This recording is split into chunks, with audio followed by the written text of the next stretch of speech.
Package zero deposit, zero bayaran muka, full loan untuk Proton S70 version terbaru.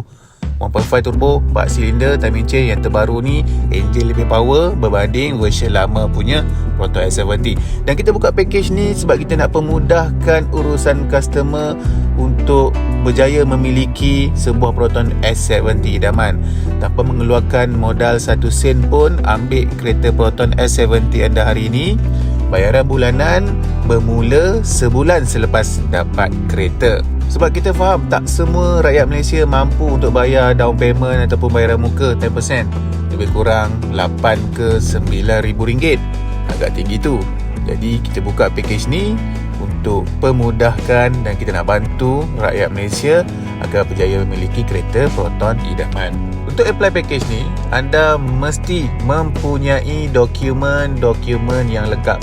Boleh lihat di paparan skrin. Setiap customer background pekerjaan berbeza, jadi berbeza dokumen-dokumen yang diperlukan. Boleh rujuk pada kategori pekerjaan tersebut. Dan ini pula kelayakan gaji untuk apply mengikut pilihan spek Proton S70 version terbaru ni. Ada 4 pilihan spek. Dan ini pula estimate bayaran bulanan untuk ke-4 pilihan spek Proton S70 untuk package zero deposit tersebut.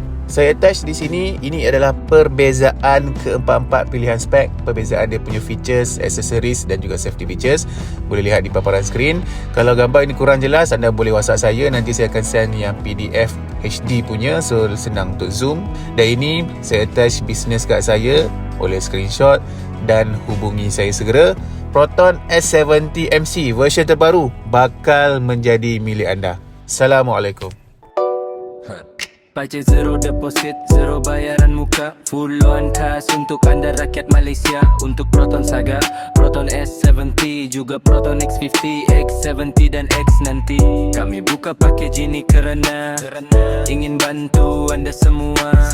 Sebab kami faham anda semua ajak beban mahu bayar deposit besar gila. Jadi anda jangan risau, deposit tak perlu bayar, down payment tak perlu bayar, road tax tak perlu bayar, insurance tak perlu bayar, booking fee tak perlu bayar, proses loan pun tak perlu bayar.